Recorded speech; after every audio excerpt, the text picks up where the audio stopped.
Okay, we're going to start off with our sponsors. Morning. Yes, Shirley. And then we'll get underway with our text. Okay. Year of Learning, Dr. Paul Koningsberg, in memory of his brother, Dr. Sam Koningsberg, Shimon Reuven ben Levi, Shaned Goldberg's cousin, Nisan Hara Nisan ben Fardosa. Paula and Bob Bromberg, in memory of their dear friend, Julian Smith, Yehuda ben Yisrael. Malka Mann, in memory of her family murdered in the Holocaust. Harav Tzvi Hirsch ben Shlomo Yaakov, Sarah bat Ephraim, Yisrael David ben Harav Tzvi Hirsch, Ephraim ben Harav Tzvi Hirsch, Adia bat Harav Tzvi Hirsch, Miriam bat Harav Tzvi Hirsch, Pesel bat Harav Tzvi Hirsch, Shalom ben Harav Tzvi Hirsch, Shlomo Yaakov ben Harav Tzvi Hirsch, Shmuel ben Harav Tzvi Hirsch. Many friends of Dr. Marvin Blush, Moshe Shalom ben Yitzchak Halevi, friends of Toby Peres, Sarah Tova bat Yisrael Dov, friends of Malka Levi, Malka bat Yosef, friends of Avi Gitler, Avram Meir ben Shimon, Cheryl Sher, her children and grandchildren, in memory of her uncle, founding member of BRS, Dr. Israel Brook, Yisrael ben Harav Akiva, Marsha Federbush and family, in memory of her husband, Dr. Uriel Paul Federbush, Uriel ben Rav Shimon. Month of Learning by Charlie Galfenstein, in memory of his mother, Dacia Gittelbat Meir Halevi, and his father, Meir ben Yaakov. Gila and Harold Saltzman, Month of Learning in memory of her mother, Ati Bat Yitzchak Elchanan, and starting today in Month of Learning by Chaim and Phyllis Reese, in memory of his father, Mordechai ben Yom Tov Lipa.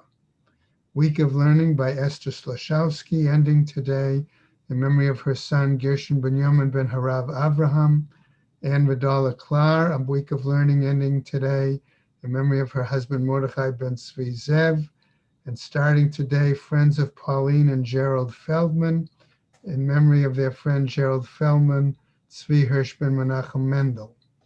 We have a day of learning from Wednesday by Judy Fuchs in memory of her father-in-law Eliyahu ben Avraham.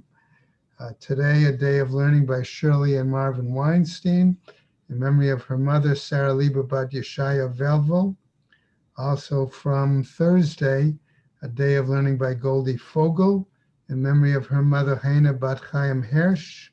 And today and tomorrow, a day of learning sponsored by CVBC in memory of Gila Saltzman, mother Ethel Rothenberg, Eti Bat Yitzchak Elchanan. May the neshamas have an aliyah, Krank Rafia Velta Yeshir Shem Latliya, and the Chol B'nai Israel a good gebencht yar. Hey. Just also, since we don't meet tomorrow, a day of learning by Carol and Josh Sanborn in memory of their friend Andrew Burian, Moshe ben Mordechai, by Pesha and Harry Haftel, in memory of their friend Ephraim Grumit, Ephraim ben Yaakov, David HaKohen, and by Roseanne Barr, in memory of her father David Simcha ben Moshe Aharon. That's for Shabbos. Okay, there we go, Harvey. Okay. All right, today we're on 96. Just a reminder that Sunday the 22nd we'll be finishing the Gemara Eruvin. We're trying to plan a siyum for that date. There should be some sort of a survey going out from the office to clarify arrangements for that. Go out today. Okay. All right. So I wanted to pick up really from the, again, like we've done the very bottom of study Hey Amud Beis, and then we'll move right along. Okay. So we're trying to determine what the machloket was, the basis of the machloket, right? Between Tanakama and Rabban Gamliel, right? So the Gemaras started off, okay, with this variety of examples. So I'm going to pick up about a line or two from the bottom of Tzadi Hey, okay? The Tanakama Savar Shabbat Zman Tfilinhu, Rabban Gamliel Savar Shabbat loves man tefillin hu. Right? Remember our argument, our discussion yesterday. V'ibayat ema, and if you want, everyone would say, the kuli alma Shabbat zman tefillin hu. Okay, that Shabbat is a time where it's acceptable, my language, to wear tefillin. V'hacha b'mitzvot shrichot kavana k'miflegei. That's what they were arguing about, whether what one really needs intent. Okay, Tanakama savar letzeit by kavana. Tanakama felt that in order to fulfill the obligation, one needed kavana. For Rabban Gamliel savar lo by kavana, that one did not need intent. Now we go over and pick up where we left off yesterday, and then we'll keep going on Sadi Vav, today's daf. V'bayat ema, and if you want, everyone might say, the kuli oma, everybody's in agreement. Let's say lo by kavana, to fulfill the obligation. One does not have to have the intent, okay, to fulfill the Torah obligation in this case. V'hacha, and in this case, what are we saying about in our Mishnah? La'avor mishum bal tosif kamiflegei. That what they're arguing about is the fact of one is directly going over, but what that really means is that one is transgressing the prohibition of not adding a Torah mandated obligation. That's what they're arguing about. The Tanakama savar la'avor mishum bal tosif. Okay, lo by kavana. Okay, that for one to be over on bal tosif, I'll put it this way, one does not necessarily need intent. Okay, you don't, right? V'Rabban Gamliel savar la'avor mishum bal tosif, and Rabban Gamliel is of the opinion that for one to transgress the prohibition of bal tosif by kavana, that one must have clear intent. Okay. Another example, v'bayat ema, and if you want, I might say the following, right? I desvira lan to Shabbat zman tefillin. If you're going to hold that Shabbat actually is a time when it's acceptable to fulfill the mitzvah of tefillin, the kuli alma lo la'avor by kavana, that therefore everyone is in agreement to transgress it, does not require intent. V'lo latzeit, and that not to fulfill the obligation does require kavana. V'hacha, and here in this case, in other words, when you're carrying out wearing these tefillin on Shabbat because you're rescuing them, remember, from being outside the tchum. That was the whole ikar of the Mishnah. Right? Right? Okay. V'hacha b'lavor shelo b'zmano, that it's doing a situation where one is transgressing because they're not doing it in the appropriate time, kamiflegei. That's what they're perhaps arguing about. Tanakama savar lo bai kavana. Tanakama is holding that they do not require intent. V'Rabban Gamliel savar la'avor shelo b'zmano bai kavana. Whereas Rabban Gamliel holds to transgress on observing the mitzvah not in its appropriate time does require some sort of intent. Okay. Now, ihachi, if that's the case, the Gemara says, the Rabbi Meir zug echad nami lo. Were that to be the case, that it has to do with not fulfilling the mitzvah or transgressing the mitzvah in not appropriate time, then why did Rabban Gamliel say even wearing one pair like that was acceptable? He should have said none whatsoever. Va'od, and furthermore, hayashen b'shmini b'sukkah. Let's take another example where we have a situation where one who sleeps on Shmini Atzeret in their sukkah, Yilkeh, will receive Malchus. Why is that the point? Okay, because it's not a mitzvah then. Ela mechavarta kedeshaninen meikara.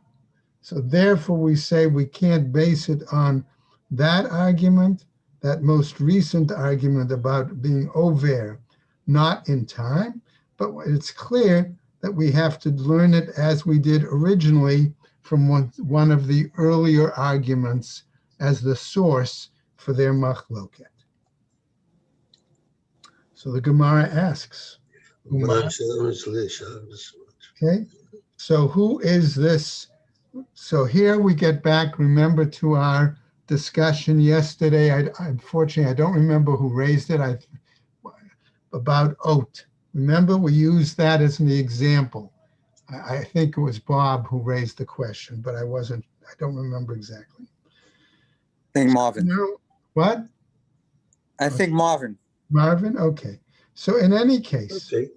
so who was it? Who is the Tana then that holds that wearing tefillin on Shabbos is an acceptable time to put it on? Back to this side question I told you. Okay, not even the issue of wearing two tefillin at the same time, but even simply putting it on Shabbos. Shabbat Zman, okay? Shabbat Zman tefillin. Who is it that holds this? Rabbi Akiva. It seems to be Rabbi Akiva, right? Tanya. Why? Because we have a Braita. It says as follows: V'shamarta et hachukah hazot lemoada miyamim yamima. There's our pasuk, right? Basically, right? The pasuk is telling us that you should wear these items, okay? I'm going to translate it from day to day, okay, in a sense. Okay, maybe that is, right, or observe the decree at its appointed season, appointed time, from day to day. Okay, and then darshans in the Braita, yamim leilot, wear it in the days and not at night. But the pasuk said mi yamim, okay, velo kol yamim, okay, prat l'shabbatot uv'yamim tovim. With the, okay, and as me is from the days. Where do you deduct it from? In other words, what do you exclude? Those days that are Shabbos and Yontif. Divrei Rabbi Yossi Haglili. That was the drasha of Rabbi Yossi Haglili. Ever, says the Gemara now. Rabbi Akiva Omer, lo ne'emar chukazo, ela le'inyan Pesach bilvad. Okay, that reference to that pasuk about observing it, right, only applied to the Korban Pesach. The ela, but rather ha, ditnan, but rather here. Okay, where it's taught, right, the Pesach, v'hamila mitzvat aseh, where we say that Pesach and observance of circumcision is a positive command, right? Lema de lo kara, right? Ve'elaha ditnan ha'pesach v'amila mitzvat aseh. Lema de lo Rabbi Akiva. And therefore maybe we would say that according to Rabbi Yossi Haglili, it's not like Rabbi Akiva. De'i Rabbi Akiva, kivan demoke laba Pesach. For whereas Rabbi Akiva establishes this Braita as dealing primarily with Pesach, Lav Nami Ika, that there's also therefore a negative prohibition associated with it, namely, Kidarabi Avin, Amar Rabbi Eli, like that stated by Rabbi Avin, in the name of Rabbi Eli.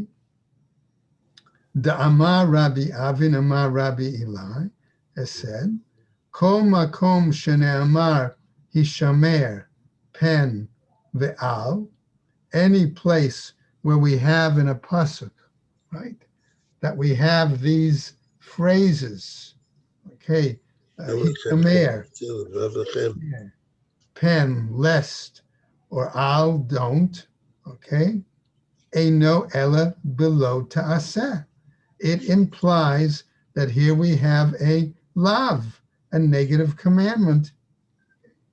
Now, Gemaras wants to challenge this explanation and tell us, afilu tema Rabbi Akiva. You might even say that the Mishnah can be according to Rabbi Akiva. Why? Okay, hishamer de love, okay, that when we say hishamer, to take care, be careful in regards to a love, that's still considered a love. Hishamer de asay. And when the pasuk has the word hishamer, we take care, and it deals with a positive commandment, indeed it's a positive commandment. V'sava Rabbi Akiva, and Rabbi Akiva then must be of the opinion, Shabbat zman tefillin. Are we really saying then that Rabbi Akiva might consider putting tefillin on Shabbos appropriate? Vahatanya. But wait a second, isn't it taught in another braita? Rabbi Akiva Omer, Yechol yaniach adam tefillin b'shabbatot v'yamim tovim. One might have thought it permissible, appropriate, for a person to put tefillin on Shabbos and Yom Tov. Talmud lomar, v'haya lecha la'ot al yadcha. And it says that it should be a sign upon your arm. And Shabbos is its own sign on its So, own. mi shetzrechin la'ot, yatzu ele shehen gufan ot.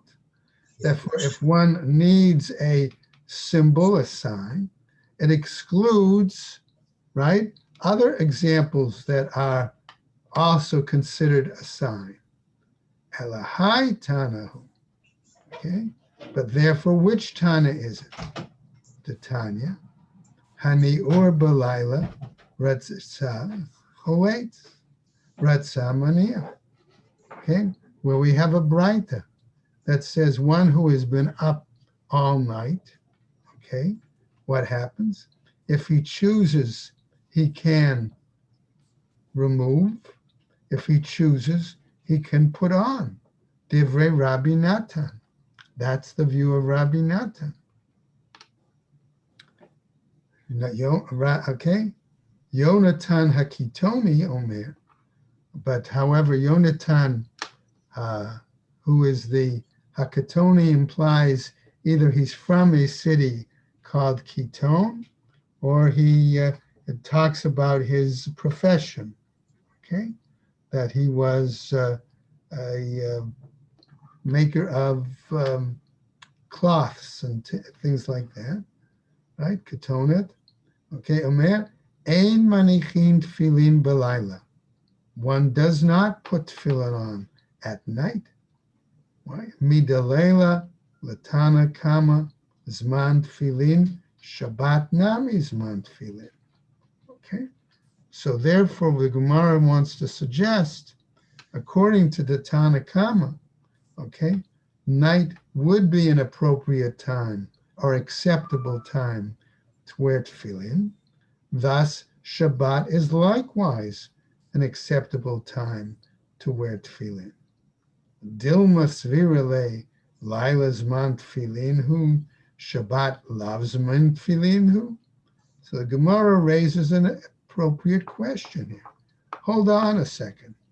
How can you really say that because he holds that maybe nighttime is an acceptable time for tefillin, Shabbat also is? Maybe just the opposite. Maybe he might hold that nighttime during the week would still be acceptable to wear tefillin, but Shabbat is not that case. Right? Shabbat loves man tefillin, right? The hashmeinim lay the Rabbi Akiva. Why? Because here too we might say that he learns the example from Rabbi Akiva, the Amar Laila Zman Tefillin, who said that night is an acceptable, appropriate time to put on tefillin. Okay.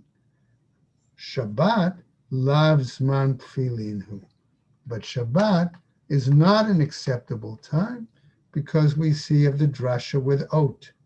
Okay. Ella, hi Tanahu. So therefore, we ask, so which Tana is it? Okay, rather it's this Tana. The Tanya, Michal bat Kushi, Haita manechet tefillin. That says, Michal, the daughter of, here Kushi means Shaul, the Benjaminite, was put on tefillin. Okay, Velo michba chachamim. And the sages did not protest. The Ishto shel Yonah, Haita ola l'regel. Okay, and now we find another example that the wife of Yonah, okay, the prophet, go up to Jerusalem on pilgrimage, right? And the sages did not protest. So the Gemara wants to clarify, since the sages did not protest. Alma, therefore do we say, Kasavre mitzvot aseh shelo hazman gramahi, that therefore these examples of tefillin and aliyah l'regel should not be considered time-bound mitzvot. V'dilma savarla, okay, and perhaps, as the Gemara, the Tana of this Braita holds what? Ki Rabbi Yossi, like Rabbi Yossi, the Amar who says, Nashim Sumchot Rishut, who holds that when it comes to the offering of a sacrifice, whereas men are obligated to anoint, in other words, put their hands on the sacrifice, women are not obligated, but they are optional. Okay? And maybe he feels likewise then that the putting on of tefillin for women are optional. Okay? Somebody is at the door. Yeah, that's the Queen of Ladies. Okay. De'ilo temahachi. Because if you don't say this, Ishto shel Yonah haita ola l'regel v'lo michuba. Okay, how else can we explain, okay, that the wife of Jonah would make regel, would go to pilgrimage, right?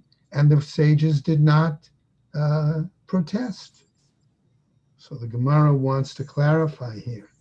Mi ika leman da amar regel lav mitzvat aseh shezman gramahu.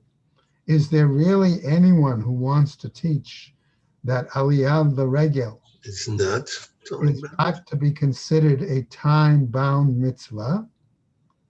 Elakasala reshut.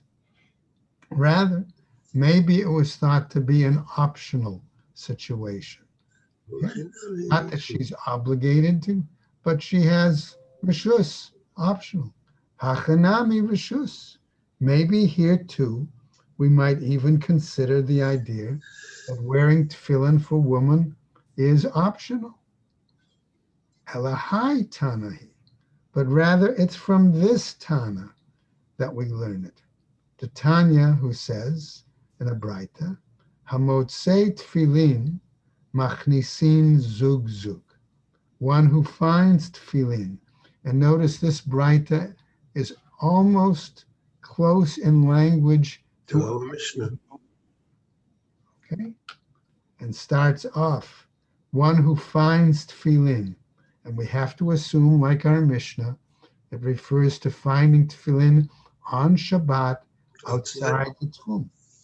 Machnisin zug zug, brings them in, I'll say one pair at a time. Echad ha'ish ve'echad ha'isha. The same applies to a man, the same for a woman. Echad chadashot ve'echad yeshanot. The same applies whether the tefillin are new or the tefillin are old. So here we see in both cases where the Braita is different from our Mishnah. Remember, our Mishnah said, number one, did not include women to rescue the tefillin. Number two, it only included rescue of old ones, if I remember correctly, and not new ones. Divrei Rabbi Meir. According to the Braita, that's the view of Rabbi Meir.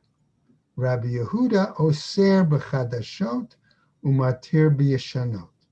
Rabbi Yehuda prohibits then regarding new tefillin and permits old tefillin. Now, Gemara wants to clarify. Ad kan lo pligi ele b'chadashot v'yeshanot. Up to this point, it seems perhaps that the machloket clearly between our Mishnah and our Braita is in regards to either new or old tefillin. Aval be'isha lo pligi. But regarding a woman, they don't seem to have an argument. As it's optional for women to wear tefillin, then she could rescue it, and wear it in. Shma mina mitzvat aseh shelo hazman gramahu. Again, that would seem to imply that the wearing of tefillin is not a mitzvah aseh shehazman grama. It's not a time-bound mitzvah. V'chol mitzvat aseh she'ein hazman grama nashim chayavot. And any mitzvah which is not a time-bound, obligated mitzvah, women are considered responsible, obligated. So the Gemara now continues. V'dilma savarla k'Rabbi Yossi. And perhaps then this Tana holds similar to the view of Rabbi Yossi.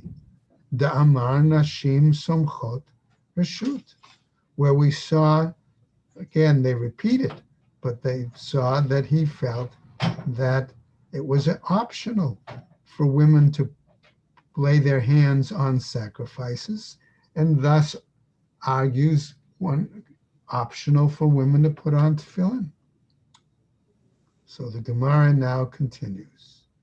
Lo salgadadach, the lo Rabbi Meir, savarla k'Rabbi Yossi, don't even think, in this guy, he's saying that Rabbi Meir would be thinking of the same view as Rabbi Yossi.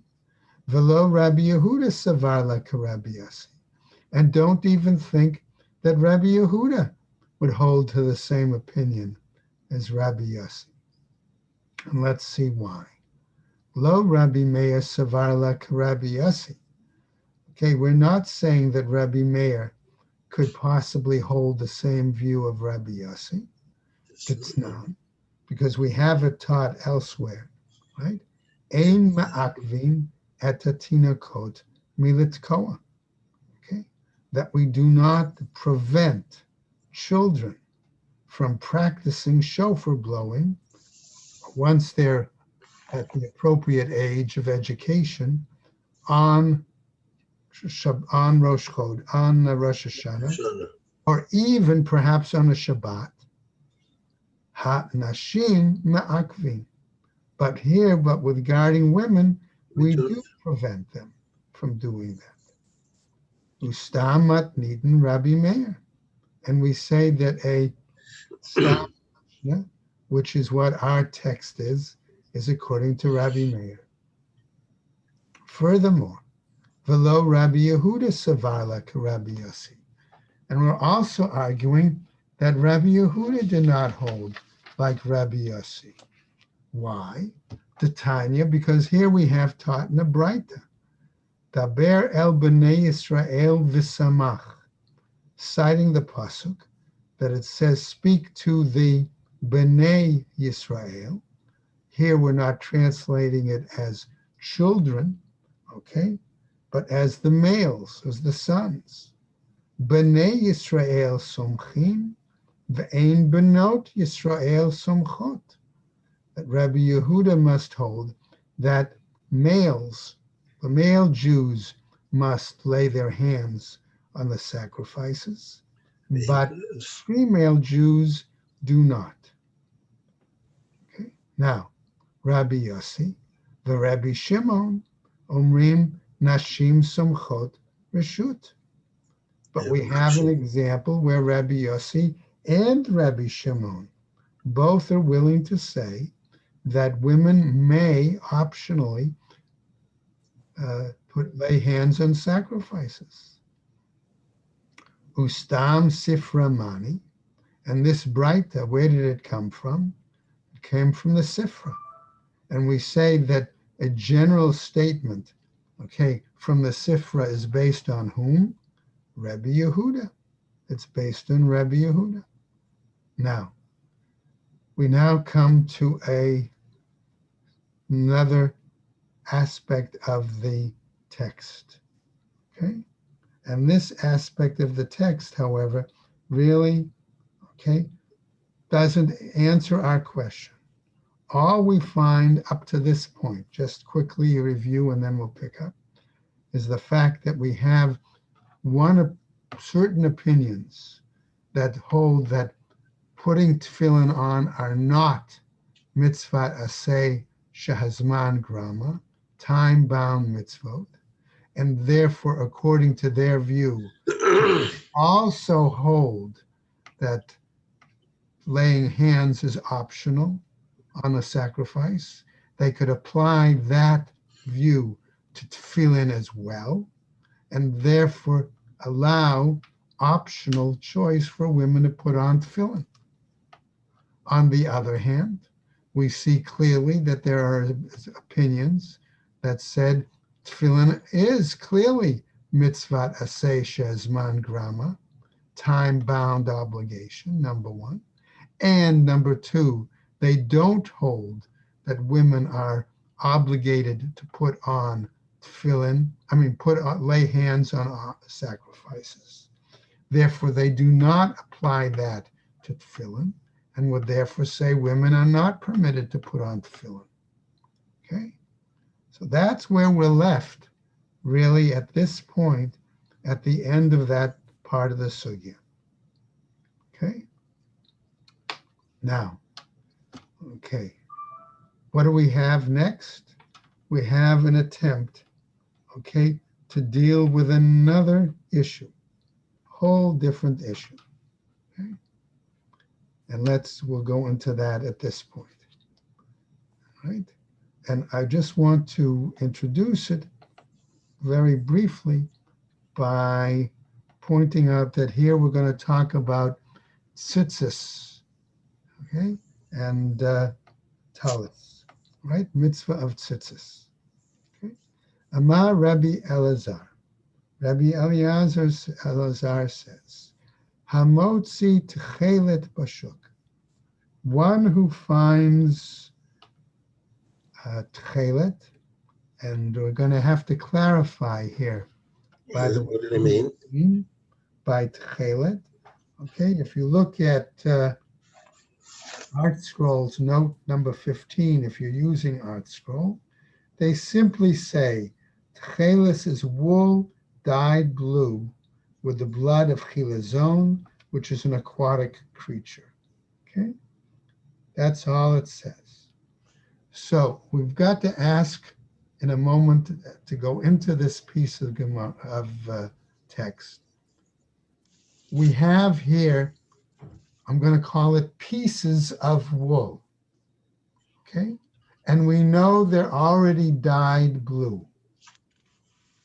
Now, what would be the normal thinking of the purpose for these pieces of wool, dyed blue, what would you normally think they would be used for? Tzitzis. One might think that that would be logical, right? But we don't know how big the pieces are, okay? So therefore, our text continues. Lishonot, if they're strips of wool, psulot, says the statement, okay? Right? We would say that they are not, right, usable, not valid to be used for tzitzis. Chutin, if they are instead not strips, but they are, let's say, threads. Let's use that term, okay? Right? Ksherim, then we would say that they would be acceptable. So Gemara wants to know, Ma'ishna l'shonot. So what's the difference then if they are strips of wool? The Amar Adata, the Glima Tzav'inhu. We might say that in that case, okay, maybe those strips of wool were dyed in order to attach them to some sort of a garment, a cloak, and not made with the intent of being tzitzis for a talus. Chutin nami nema adata deglima tuvainhu. Maybe these threads also, we might say, that they were done on the reasoning, in other words, with the intent simply to be attached to some sort of a garment, a cloak. How is that possible? B'shizurim, by doing it, by the fact that these threads that we found were twisted. Okay. Now says the Gemara, Shizurim, nami nema adata, deshifta deglima ifinhu. Maybe we're going to say that these twisted threads, okay, were also dyed blue, and they were done with the intent of being attached to the hem of a garment. Okay, but the Gemara then tells us, mufsakim, but they were cut. In other words, they were threads that were cut a specific way. Dekuli ahai, vadai lo tarche inshe. Because people would not go to the effort to dye them and cut them in such a way unless there was the intent, the Gemara is telling us, to make them as tzitzis for a talus. Now let's go on. Amar Rabba, says Rabba, V'chi Adam torech la'asot kamiyah kamin tefillin. So now we're going to apply this kind of thinking to the issue of the tefillin that were found outside the tchum. Because maybe we're going to say, maybe these boxes that we find aren't really boxes for tefillin. Maybe they're amulets. And that's Rava's question. Is it possible that someone would go to all that effort to make an amulet in the format of the structure of tefillin? Ditznan, Whoa. as it was taught elsewhere. B'med varim amurim, what are we talking about?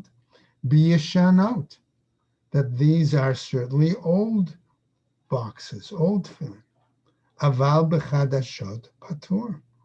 But we say if they're new ones, and therefore we don't know, can't tell that they've been worn, okay, patur. One therefore is exempt from trying to rescue them because we're not sure whether they might be amulets as opposed to real tefillin. Amar Rabbi Zera la'ahava b'rei. So we now have a story. Rabbi Zera tells his son, whose name is Ahava, Poke Tane Laho, go out and teach the following. Hamotzei tchelet bashuk. Okay, if one finds pieces of wool in the marketplace and they're dyed blue, lishonot, if they're strips of wool, psulin, they are invalid. Chutin, if they are threads, mufsakin, and they're cut, in other words, trimmed for appropriate ksherim, they are valid. Lafisha ein adam toreach. Why? Because a person is not necessarily going to go to that effort. Now, Amar Rabba umishum Tatani la ahava bered the Rabbi Zera, kefi talala.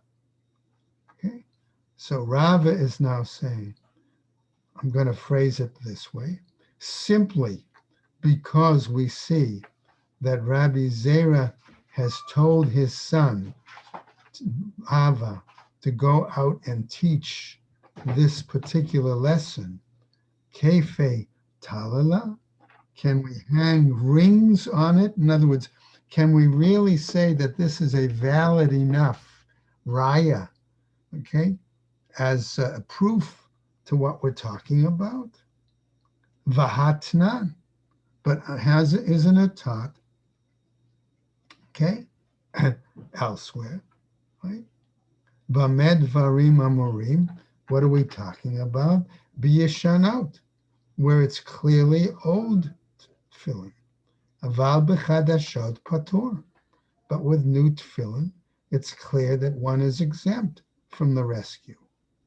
Ela amar Rabba, but rather Rabba says, tarach velo tarach t'na'aihi, whether one would make such effort or not make such effort to make amulets similar to tefillin.